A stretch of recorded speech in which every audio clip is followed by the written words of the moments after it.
Hello friends, welcome back to our channel. तो आज की इस वीडियो में हम आपके लिए लेकर आए हैं बीएससी फर्स्ट सेमेस्टर का एग्जामिनेशन 2022-23 फिजिक्स का, mathematical physics and Newton mechanics का। तो आज की इस वीडियो में हम आपका पूरा क्वेश्चन पेपर देखने वाले हैं बीएससी फर्स्ट सेमेस्टर फिजिक्स का, और क्वेश्चन पेपर को हल भी करेंगे जिन क्वेश्चन को आपको हल कराना होगा। तो चलिए वीडियो को शुरू करते हैं। अगर आपने अभी तक चैनल को सब्सक्राइब नहीं किया है तो चैनल को सब्सक्राइब कर लेंगे, और वीडियो पसंद आए तो वीडियो को लाइक ज़रूर करें। आप लोग वीडियो तो देखते हैं, वीडियो को लाइक और सब्सक्राइब नहीं करते हैं, तो वीडियो को लाइक और सब्सक्राइब जरूर करें। तो इसमें आपको पहले निर्देश दिए गए हैं, इसके बाद हम खंड आ पर चलते हैं जिसमें आपको लघु उत्तरीय प्रश्न दिए जाएंगे और प्रत्येक क्वेश्चन आपका 6.25 मार्क्स का होगा।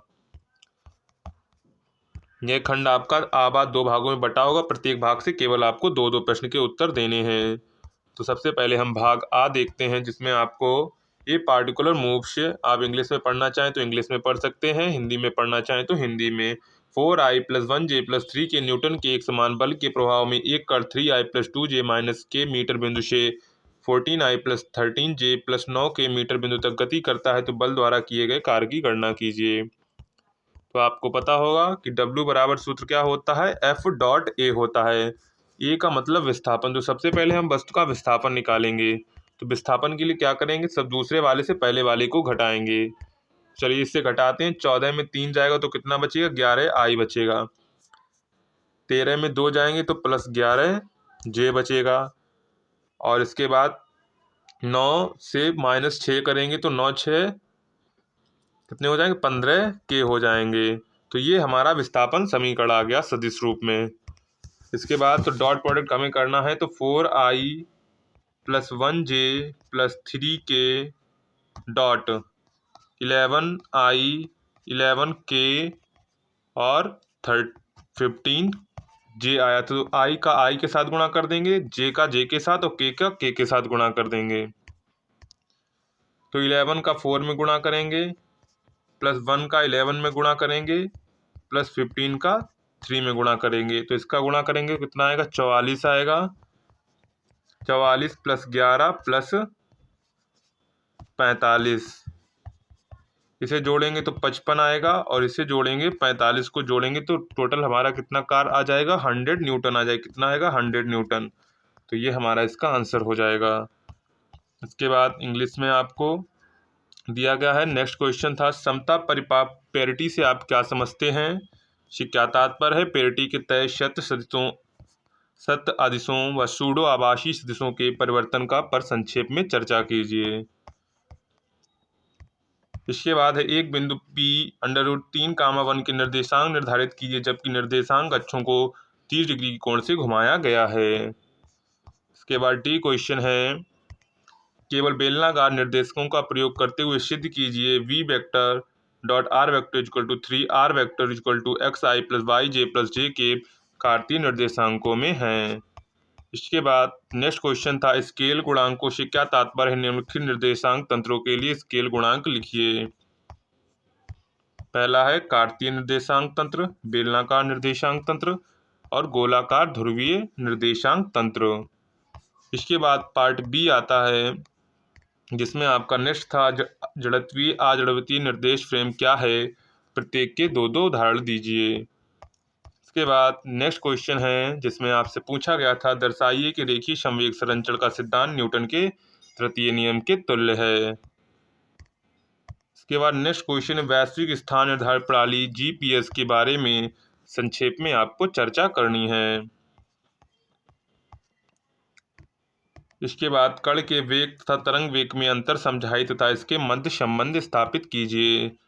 अब हमारा खंड बा आ जाता है जिसमें आपके लघुत्तरीय प्रश्न हैं, दीर्घोत्तरीय प्रश्न हैं, और ये प्रत्येक प्रश्न आपका कितने नंबर 12.5 मार्क्स का यानी 12.5 नंबर का है। इसमें आपका पहला क्वेश्चन है, निम्नलिखित को परिभाषित कीजिए तथा प्रत्येक का एक उदाहरण दीजिए। इकाई सदिश। इकाई सदिश क्या होता है, वह सदिश जिसका परिमाण एक हो उसे इकाई सदिश कहते हैं। इसके बाद ध्रुवीय सदिश, अक्षीय सदिश, शून्य सदिश।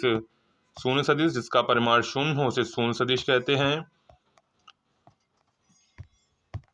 इसके बाद यदि ए वेक्टर बराबर इतना, बी वेक्टर बराबर तब A.B और A क्रॉस B, तो ये आप कर सकते हैं। एक SI ए डॉट बी में क्या होगा, आई का आई के साथ, जे का जे के साथ, के का के साथ।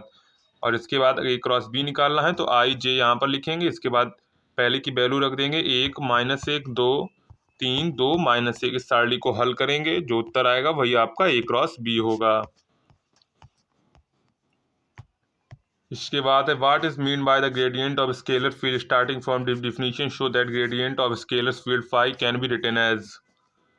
तो इन कार्टेशियन कोऑर्डिनेट सिस्टम एक अदिश क्षेत्र की प्रवणता का क्या अर्थ है, इसकी परिभाषा से शुरू करते हुए दिखाइए कि अदिश क्षेत्र की प्रवणता कार्तीय निर्देशांकों में से इस प्रकार लिखा जा सकता है। इसके बाद बी क्वेश्चन है जिसमें आपको स्टोक के प्रमेय का कथन लिखिए, समीकरण देते हुए प्रस्तुत कीजिए।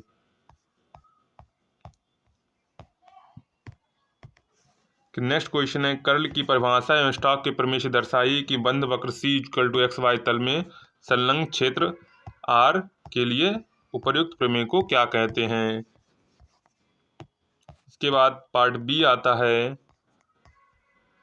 जिसमें आपसे क्वेश्चन नंबर 4 में पूछा गया था, ये reference frame S dash rotates with uniform angular velocity omega with respect to another reference frame S as at rest if the position, velocity and force of the particle in the frame S dash are represented by R dash VA vector FA vector respectively, so that the force of particle F in the frame S is given by the below equation.